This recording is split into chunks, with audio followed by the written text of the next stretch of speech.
सभी स्टूडेंट्स को नमस्कार बेटा। सबसे पहले तो मैं आपको बता दूं कि इस वीडियो में जो आप अभी फ़िलहाल जो ये सीरीज़ हम लोग शुरू कर रहे हैं, इसमें हम लोग बीए पार्ट सेकंड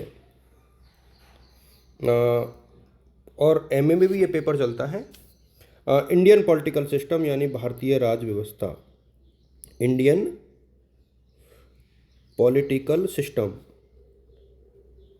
यानी भारतीय राज व्यवस्था, इसके ऊपर डिस्कस करेंगे। और इसके कुछ टॉपिक्स हैं, ज़्यादा नहीं, सिर्फ 10-12 टॉपिक्स के ऊपर हम लोग छोटे छोटे वीडियोज़ के माध्यम से चर्चा करेंगे और मैं आपको समझाने का प्रयास करूँगा। और इन क्वेश्चंस के माध्यम से आप लोग जो है अपने पेपर को अच्छे से कर सकेंगे। देखिए, यदि हम लोग शुरू करें तो एक एक करके टॉपिक्स हम लोग लेंगे। और जो पहला टॉपिक है वो है मेकिंग ऑफ इंडियन कॉन्स्टिट्यूशन, यानी संविधान सभा की क्या अप्रोच रही और किस प्रकार से जो है जो इंडियन कॉन्स्टिट्यूशन है वो फ्रेम हुआ। तो इसको लेकर के हम लोग पहला डिस्कशन करेंगे। तो पहला तो है संविधान का निर्माण यानी मेकिंग ऑफ इंडियन कॉन्स्टिट्यूशन, संविधान का निर्माण यानी making of Indian constitution. Second year के बच्चे जो है इसको अच्छे से देखें, पीजी वाले बच्चे अच्छे से देखें। इसके बाद अगला जो वीडियो हम लोग बनाएंगे उसमें हम लोग फीचर्स देख लेंगे भारतीय संविधान की। तो इसमें हम लोग सिर्फ संविधान सभा और मेकिंग के ऊपर डिस्कस करने वाले हैं, क्या विशेषताएं रही और किस तरीके से इसका निर्माण हुआ। और बहुत बड़े बड़े वीडियोज़ नहीं रहेंगे, छोटे छोटे रहेंगे, तो आप लोग उसी हिसाब से जो है इसको देखें। देखिए, संविधान सभा का आइडिया कहाँ से आया। पहला क्वेश्चन तो ये बनता है कि संविधान सभा का आइडिया कहाँ से आया। तो 1934 में एम.एन. रॉय, आप लोग नाम याद रख लें, एम.एन. रॉय ने सबसे पहले इस शब्द का इस्तेमाल किया। और उसके बाद 1938 में यानी 1938 में पंडित जवाहरलाल नेहरू ने जो है के नेतृत्व में आईएनसी यानी तत्कालीन जो कांग्रेस थी, इंडियन नेशनल कांग्रेस, उसने इसको एक्सेप्ट किया। तो और आप सबको पता है कि स्वतंत्रता आंदोलन में उस टाइम पर कांग्रेस ही सर्वोपरि थी। तो कांग्रेस ने जो डिसीजन लिए उसके बाद जो है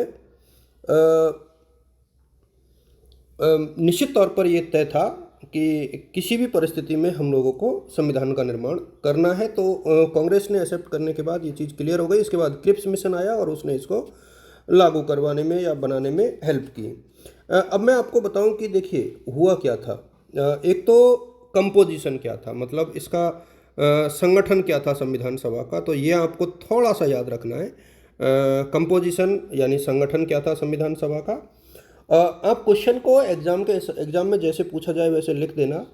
मैं आपको बताऊं कि देखिए, नवंबर ये जो था कॉन्स्टिट्यूशन जो असेंबली जो आई थी एक्चुअली, उसकी जो पहली मीटिंग जब हुई थी ना, देखो मैं आपको बताऊं, तो हालांकि इसको और आगे चल के भी हम लोग डिस्कस करेंगे, लेकिन 11 दिसंबर को इसकी पहली मीटिंग हुई थी 1946 में। अब मैं इसका जो है पहला एक बार बता दूं कि किस प्रकार से सीटों का एलोकेशन हुआ था संविधान सभा में। शुरुआत में जब शुरू में ये हुआ था तो किस प्रकार से जो है इसका कंपोजिशन था। देखिए, टोटल नंबर ऑफ जो सीट थी ना संविधान सभा की, देखिए संविधान सभा लिख दो आप, इस प्रकार से ही बनाना आप एग्जाम में भी, आपके अच्छे नंबर आएंगे। ये संविधान सभा हो गई, इसके जो टोटल नंबर थे वो थे 389। अब इसको 389 को आप लोग एज इट इज लिख लो, ठीक है। अब ये जो 389 थे ना, उनका भी क्लासिफिकेशन कर दिया गया। मतलब इसका क्लासिफिकेशन कैसे किया गया, तो देखिए 296 जो थे ना, वो तो थे ब्रिटिश भारत के लिए। ब्रिटिश भारत मतलब जिन पे ब्रिटेन का अधिकार था, तो ये तो थे ब्रिटिश भारत। और इसके अलावा जो 93 सीट थी ना, वो थी प्रिंसली काउंसिल। प्रिंसली काउंसिल यानी देसी रियासतें। वो क्या थी? देसी रियासतें। अब देखिए ये क्लियर हो गया। और ये देखिए इस टाइम पर इन्होंने 10 लाख लोगों पर एक सीट का एलोकेशन किया। और मैं एक चीज़ और बता दूं बेटा, इसी के उसमें अप्रोच ये रखी गई थी। देखिए, यदि धार्मिक आधार पर आप देखोगे ना, तो इसमें मुस्लिम्स और सिख, देखिए मुस्लिमों को शामिल किया गया और सिखों को शामिल किया गया। ये कई बार एग्जाम में वैसे ऑब्जेक्टिव में भी पूछ लेता है। तो मुस्लिम और सिख जो थे वो शामिल थे, लेकिन हिंदू शब्द का इस्तेमाल नहीं था, सामान्य वर्ग था। क्या था? सामान्य वर्ग था। और इस तरीके से जो है इसका निर्माण हुआ और आनुपातिक प्रतिनिधित्व प्रणाली के उसमें इनको चुना गया। और जब ये चुनाव हुए इसके तो मैं आपको बताऊं कि जब ये 200 जो सबसे ज़्यादा जो सीटें इसमें हुई थी, 296 सीटों पर अ, ये चुनाव हुआ। और जब ये चुनाव हुआ, क्योंकि हकीकत ये था कि ये जो देशी रियासतें थी वो एग्री नहीं करती थी इलेक्शन से, तो इन लोगों ने क्या किया, चुनाव में भाग नहीं लिया। तो ब्रिटिश भारत वाले लोगों ने इसमें हिस्सा लिया। और इसमें से देखिए, ये लिखना बहुत ज़रूरी है। उसका क्या रीज़न मैं आपको बता दूं कि रीज़न क्या है। रीजन ये है लिखना, क्योंकि इससे आपके नंबर बढ़ जाएंगे। तो इसमें आपको सिर्फ फिगर याद रखने हैं कि 296 सीटों पर जिनमें चुनाव हुआ ना, उनमें सबसे ज़्यादा 208 जो सीटें थी ना, वो तो जीती थी आईएनसी। मैं दोबारा इसको रिपीट कर देता हूँ, इंडियन नेशनल कांग्रेस। और जो 73 सीटें जीती थी ना, वो जीती थी मुस्लिम लीग, एमएल, मुस्लिम लीग। और जो 15 जो सीटें थी ना, वो जीती थी इंडिपेंडेंट यानी निर्दलीय। तो ये एक प्रकार से उस टाइम पर तत्कालीन कंपोजिशन हो गया इंडियन कॉन्स्टिट्यूशनल असेंबली का। अच्छा, इसके बाद जो वर्किंग शुरू हुई वो क्या थी। देखिए, मैं बहुत सिंपल तरीके से आपको बता दूं कि वर्किंग में क्या था, या फिर कैसे संविधान सभा ने काम करना शुरू किया और संविधान सभा के उद्देश्य क्या थे और क्या क्या उन्होंने संविधान में शामिल किया, उन सबको लेकर के ही ये वीडियो है। तो एक तो वर्किंग में आप देखोगे कि सबसे पहले जो पहली डेट थी वो थी 9 दिसंबर, 9 ऑफ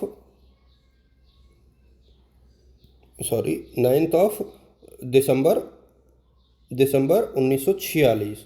और इस दौरान पहली मीटिंग जब हुई थी तो सच्चिदानंद सिन्हा, एस सी सिन्हा जो थे, वो इसके चेयरमैन थे, अस्थायी अध्यक्ष। तो कई बार ये पूछ लिया जाता है कि अस्थायी अध्यक्ष पहले कौन थे, तो सच्चिदानंद सिन्हा जी थे। और इसके बाद जो है इसके दो उपाध्यक्ष थे, यानी कॉन्स्टिट्यूशनल असेंबली में यदि आप देखोगे तो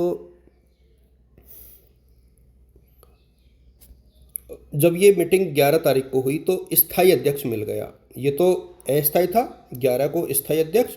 और स्थायी अध्यक्ष कौन थे अपने? राजेंद्र प्रसाद, डॉक्टर राजेंद्र प्रसाद, जो हमारे पहले प्रेसिडेंट भी रहे उसके बाद। और दो उपाध्यक्ष थे, एच.सी. मुखर्जी। ये चीज़ें आप लिखोगे तो बेटा नंबर बहुत अच्छे आएंगे, तो उसी हिसाब से मैं आपको बता रहा हूँ। एच.सी. मुखर्जी थे। और उनके साथ जो दूसरा नाम था ना वाइस प्रेसिडेंट के लिए, वो था बी.टी. कृष्णमाचारी, बी.टी. कृष्णमाचारी। तो ये जो दो नाम थे इनको आप लोग याद रख लो। फिर ऑब्जेक्टिव रिजोल्यूशन की बात आती है, यानी उद्देश्य प्रस्ताव। ऑब्जेक्टिव रिजोल्यूशन यानी उद्देश्य प्रस्ताव इसको कहा गया। और उद्देश्य प्रस्ताव में देखिए क्या था। मैं यहाँ पर बता दूं कि 13 तारीख को, यानी अब देखिए क्रोनोलॉजी चल रही है, 13 दिसंबर को जो है नेहरू जी ने 1946 में इसको एक्सेप्ट किया, उद्देश्य प्रस्तावों को। और जब हमने इसको एक्सेप्ट किया ना, तो इसकी मेन चीज़ें क्या थी। देखिए, एक तो हम ये कह सकते हैं कि उनकी अप्रोच क्या रही, या संविधान सभा की विशेषताएं क्या रही, तो उसमें सब में ये चीज़ें आएंगी। तो अब इसमें कौन कौन सी चीज़ें आएंगी उद्देश्य प्रस्तावों में। देखिए, एक तो जो शक्ति का स्रोत था ना, या शक्ति या सत्ता का स्रोत, शक्ति का स्रोत क्या था? Be the people of India, यानी भारत की जनता। कौन था? भारत की जनता। इसके अलावा जो है इसमें जो मेन चीज़ रखी गई थी, वो ये रखी गई थी कि हमारा जो सिस्टम था ना, वो कैसा रहना चाहिए? फेडरल, यानी संघात्मक होना चाहिए। कैसा होना चाहिए? संघात्मक होना चाहिए। इसके अलावा एक चीज़ जो और रखी गई, वो रखी गई कि सॉवरेंट, यानी संप्रभु होना चाहिए। क्या होना चाहिए? संप्रभुता होनी चाहिए। और ये बहुत मोटी मोटी चीज़ें हैं जिनके ऊपर इस पूरे उद्देश्य प्रस्ताव में डिस्कस किया जा रहा था। इसके बाद यदि हम लोग और आगे बढ़ें थोड़ा सा, तो देखिए इसमें किन किन चीज़ों की बात की गई। देखिए, इसमें न्याय की बात की गई। इसके अलावा इसमें समानता की बात की गई। अब इसको जब मैं प्रस्तावना को पढ़ाऊंगा अगले वीडियो में, तो प्रस्तावना के ऊपर एक क्वेश्चन अलग से बनता है, तो उसको मैं हल्के से समझाऊंगा, तो उसमें बता दूंगा कि कौन कौन से न्याय थे, कौन कौन सी समानताएं थी।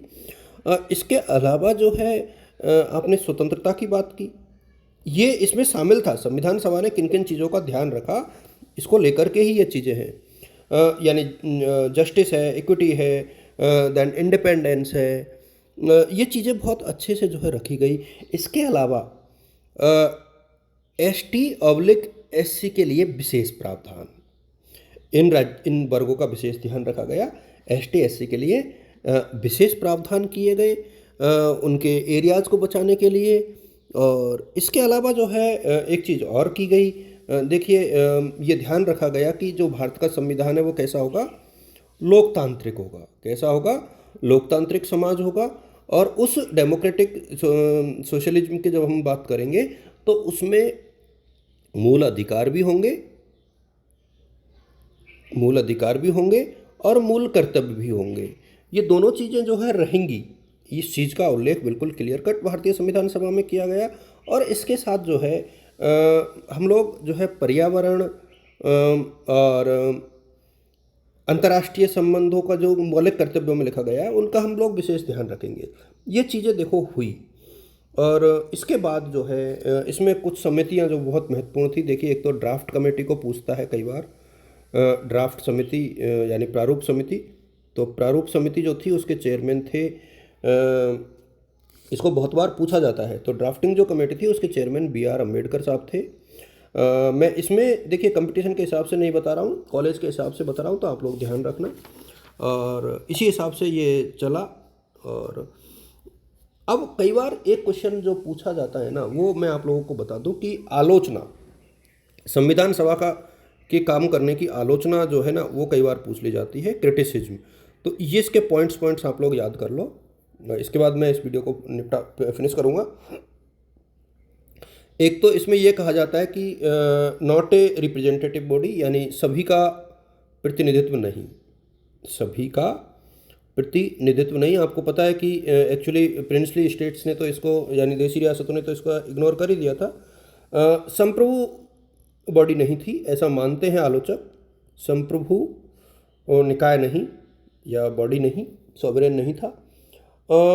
बहुत लंबा समय लगा, लंबा समय मतलब 2 साल 11 महीने 18 दिन, तो यानी टाइम कंज्यूमिंग, बहुत अधिक समय लिया था। और एक चीज़ में बहुत कॉमनली यूज की जाती है कि कांग्रेस का प्रभुत्व था, मतलब दूसरे वर्गों का बहुत ज़्यादा योगदान इसमें नहीं था।